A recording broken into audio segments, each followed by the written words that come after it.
بسم اللہ الرحمن الرحیم۔ لاکھوں کروڑوں درود و سلام اس پاک ہستی پر جو وجہ تخلیق کائنات ہے۔ اللہم صلی علی محمد وعلی آل محمد۔ ناظرین اکرام، ہمارا جو آج کا موضوع ہے وہ وراثت انتقال کے بارے میں ہے۔ تو ناظرین اکرام، اس سے پہلے کہ ہم اپنا اصل موضوع شروع کریں، اور یہ انتہائی دلچسپ موضوع ہے اور یہ جو کیس لا ہے آج کا، تو ناظرین اکرام اس سے پہلے اگر میرا یوٹیوب چینل سبسکرائب نہیں کیا، کائنڈلی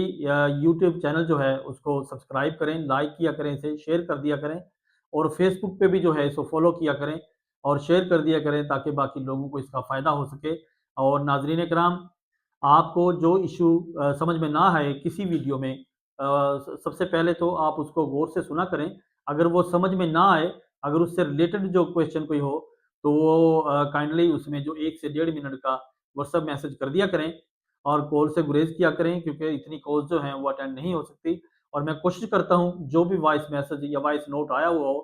تو میں اسی تاریخ میں جو ہے اس کا کسی ٹائم بھی رپلائی کرنے کی کوشش کرتا ہوں۔ تو ناظرین کرام، آپ کے تعاون کا شکریہ،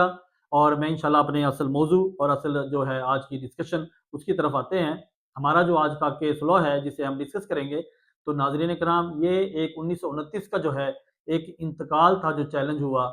اس کے بارے میں جو ہے اس کا جو مورث اعلیٰ تھا وہ 1988 میں فوت ہوا، اور 1988 کے بعد 1991 میں جو ہے وراثتی انتقال ہوا، کیونکہ جس شخص کا والد مورث اعلیٰ فوت ہوا اس نے 60 سال کے بعد جو ہے وراثت انتقال کروایا، اور اس کے 18 سال کی تاخیر سے جو ہے اس نے 2009 میں ایک اس کو انتقال کو چیلنج کیا جو 1929 کا تھا۔ تو ناظرین کرام، جب وہ اس کو چیلنج کیا تو وہ اس کو اس لمیٹیشن کو اور اتنے عرصہ کو، اس ٹائم کو جو ہے وہ کور نہیں کر سکا، اس کی سولڈ ریزن نہیں دے سکے،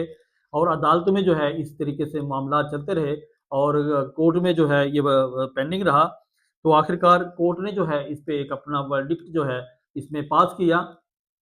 اور اس کا جو لمیٹیشن ہے اس کے بارے میں جو ہے اس کو ڈسکس کیا۔ یہ ہے 2024 CLC صفحہ نمبر 890، 2024 CLC صفحہ نمبر 890 جی۔ یہ اس میں جو ہے یہ ایک انتقال چیلنج تھا۔ اس میں بتانے کا مقصد یا اس سائٹیشن کا جو مقصد ہے، جو میں نے اس کو پڑھا سمجھا، تو اس میں یہ ہے کہ جب بھی آپ کو کوئی ایشو پرابلم ہو یا آپ کی وراثت کا انتقال غلط ہوا ہو،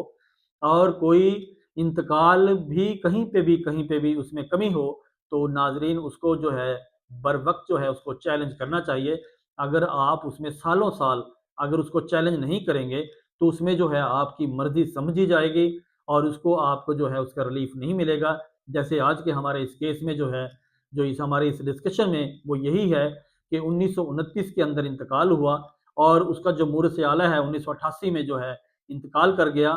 اور 60 سال بعد جو ہے اس کا جو ہے وراثتی انتقال ہوا 1991 میں، اور اس کے بعد بھی انہوں نے 2009 کے اندر جو ہے جا کے اس کو چیلنج کیا، تو عدالتوں نے جو ہے اس کو خاطر خواہ جو اس کا بینیفٹ نہیں دیا، اور لمیٹیشن کو بنیاد بناتے ہوئے ان کا جو کیس ہے وہ ختم ہوا، خارج ہوا۔ تو ناظرین کرام، کوشش کیا کریں کہ اگر آپ کو مسائل ہیں، یا کوئی آپ کے ساتھ کوئی زیادتی ہوئی ہے، یا کوئی آپ کے ساتھ کوئی غلط ہوا ہے وراثت انتقال میں، تو اسے فی الفور جو ہے اس کو چیلنج کیا کریں تاکہ آپ کو جو ہے ریلیف مل سکے اور آپ کو پریشانی کا سامنا نہ کرنا پڑے۔ جی ناظرین کرام، یہ تھا ہمارا آج کا کیس لا اور ویڈیو۔ اگلی ویڈیو اور کیس لا کے لیے مجھے اجازت دیجیے۔ بہت شکریہ۔ اللہ حافظ۔